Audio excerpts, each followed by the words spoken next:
معزز سامعین السلام علیکم۔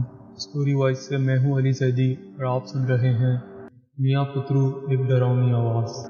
میاں پترو چھوڑ چھے لگن، میاں پترو چھوڑ چھے لگن۔ سرد رات کو یہ سرسراتی ہوئی آواز ابھری تو ننھا عزیر ڈر کر لحاف میں چھپ گیا اور دادو کے ساتھ لیٹ گیا۔ دادو نے ڈانٹ کر کہا، اے شیطان کی بچی، کیوں بچوں کو ڈراتی ہے؟ کشمیر میں سرما کی چھٹیاں ہو چکی تھیں۔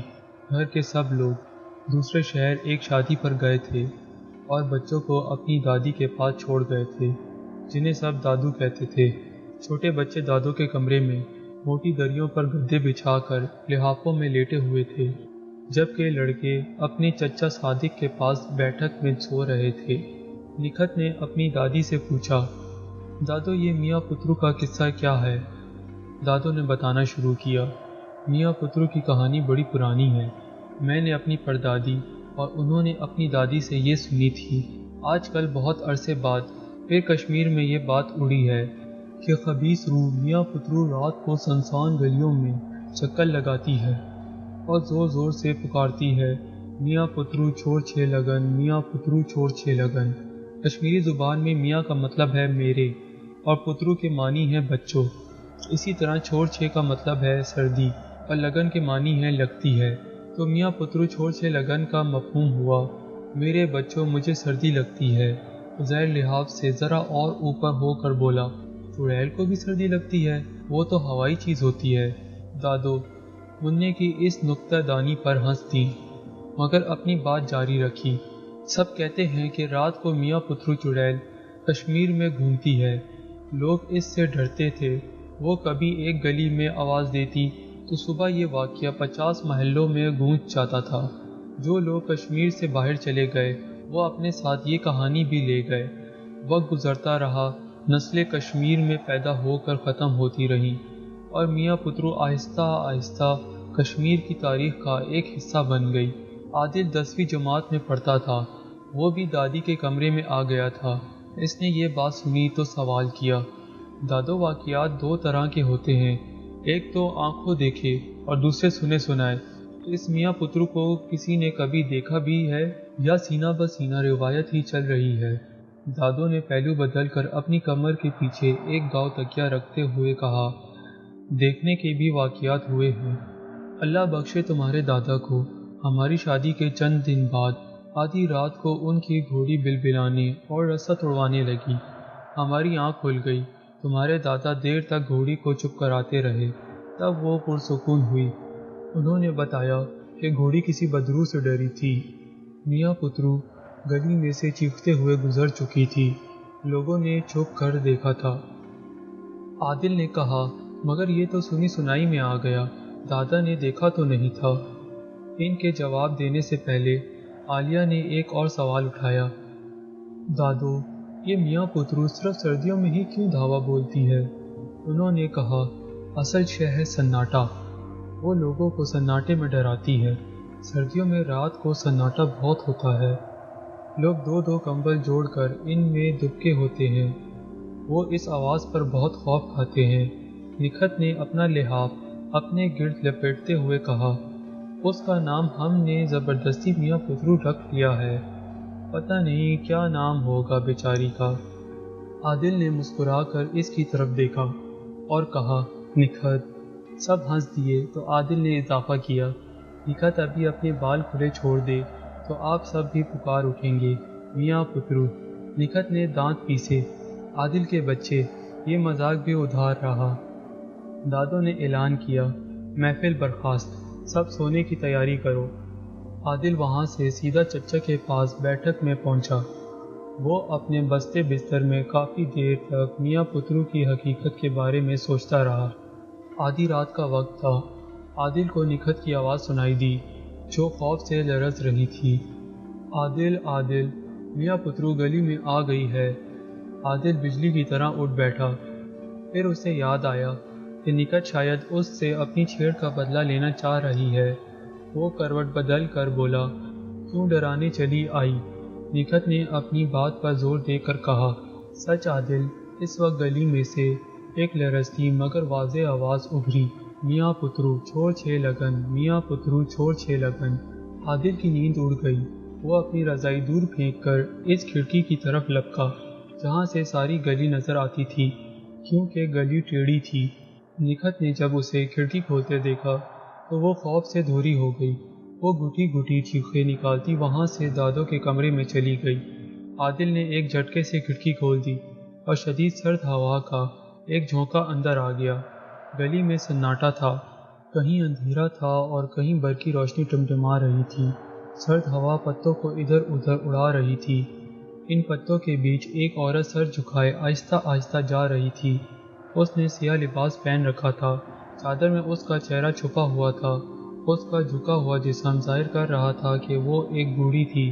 اس کے ہاتھ میں ایک لالٹین بھی روشن تھی۔ وہ ایک لرزتی مگر تیز آواز میں پکار رہی تھی، میاں پترو چھوڑ چھے لگن، میاں پترو چھوڑ چھے لگن۔ پہلے تو عادل کے ذہن میں آیا کہ وہ بھی اسے جواب میں آواز دے، پھر اس نے اپنا ارادہ ترک کر دیا۔ اس نے اپنے چچا کو جھنجھوڑ کر انہیں صورتحال سے آگاہ کیا۔ انہوں نے بھی گلی میں جاتی بڑھیا کا جائزہ لیا جو اب ان کے گھر سے آگے جا چکی تھی۔ چچا جی، اس کی حقیقت معلوم کرنی ہے اور کہاں جاتی ہے؟ میں بھی یہی چاہتا ہوں، چچا اپنا اوور کوٹ پہنتے ہوئے بولے۔ ہمارے پاس تیاری کے لیے زیادہ وقت نہیں۔ جلد ہی وہ دونوں گھر سے باہر نکل گئے۔ عادل کے ہاتھ میں کلہاڑی تھی اور چچا نے بھری ہوئی بندوق اٹھا رکھی تھی۔ وہ بڑھیا اب گلی کے کونے سے دوسری طرف مڑ رہی تھی۔ وہ دونوں احتیاط سے تیز تیز چلتے ہوئے اس کے قریب پہنچے تاکہ وہ نظروں سے اوجھل نہ ہو جائے۔ ہر طرف بو کا عالم تھا۔ ایک کتا دور کہیں بھونک رہا تھا۔ پھر بڑھیا کی دکھی صدا سنائی دی، میاں پترو چھوڑ چھے لگن، میاں پترو چھوڑ چھے لگن۔ اس پر شدید سرد ہوا سے اڑتے پتے ماحول کو یوں پر اسرار بنا رہے تھے۔ وہ بڑھیا تیسری گلی میں پہنچ چکی تھی مگر کوئی باہر نہیں نکل رہا تھا۔ اس وقت لوگ سو رہے تھے اور باقی ڈرے ہوئے تھے۔ گلی کے آخر میں بڑھیا نے جنگل کی راہ لی۔ وہ پگ ڈنڈی پر سے اپنے اس مکان تک جا پہنچی جو ذرا اونچی جگہ پر بنا ہوا تھا، پھر وہ اس مکان میں غائب ہو گئی۔ وہ دونوں اس مکان تک جا پہنچے۔ چچا نے اپنے کوٹ میں سے ٹارچ نکال کر گرد و پیش کا جائزہ لیا۔ مکان کے گرد میدان میں کٹے ہوئے درخت پڑے تھے۔ چچا کے اشارے پر عادل نے آگے بڑھ کر مکان کے مرکزی دروازے پر دستک دی۔ کون ہے؟ وہ بڑھیا بولی۔ ہم آپ کی مدد کرنے آئے ہیں، اماں سکینہ، دروازہ کھولیں، چچا نے کہا تو عادل نے حیران ہو کر انہیں دیکھا۔ چچا اس بڑھیا سے واقف تھے۔ پھر دروازہ کھلا۔ اماں سکینہ کے ہاتھ میں لالٹین تھی۔ وہ بولی، اندر آ جاؤ۔ اندر جاتے ہی چچا بولے، آپ کا بیٹا سرفراز کہاں ہے؟ سرفراز چچا کا دوست تھا جو اچانک غائب ہو گیا تھا۔ جواب ملا، وہ جیل میں ہے۔ عادل ایک بار پھر حیران ہوا تو چچا نے اسے بتایا کہ وہ انہیں اچھی طرح جانتے ہیں۔ اماں نے ان دونوں کو ایک چھوٹے کمرے میں اپنے سامنے ایک چوکی پر بٹھایا۔ اماں نے چچا سے کہا، بیٹے تم تو جانتے ہی ہو کہ ہم اس علاقے میں 10 سال پہلے کاروبار کرنے آئے تھے۔ سوکھے درختوں سے بھرا زمین کا یہ خطہ ہم نے اپنی 3 نسلوں کی کل پونجی جمع کر کے چودھری بہاول سے خریدا تھا۔ چودھری بہاول لکڑی کا مظہر بہت بڑا تاجر ہے، لیکن حقیقت وہ اتک اسمگر ہے۔ وہ پہلے ہم سے لکڑی خریدتا رہا، پھر اس نے محسوس کیا کہ خطہ بیچ کر اس نے غلطی کی ہے تو وہ یہ جگہ واپس مانگنے لگا۔ اس کے بے حد اصرار پر بھی ہم نے اسے یہ جگہ دینے سے انکار کیا۔ آخر اس نے پچھلے ماہ زبردستی میدان اور ہماری لکڑی پر قبضہ کر لیا۔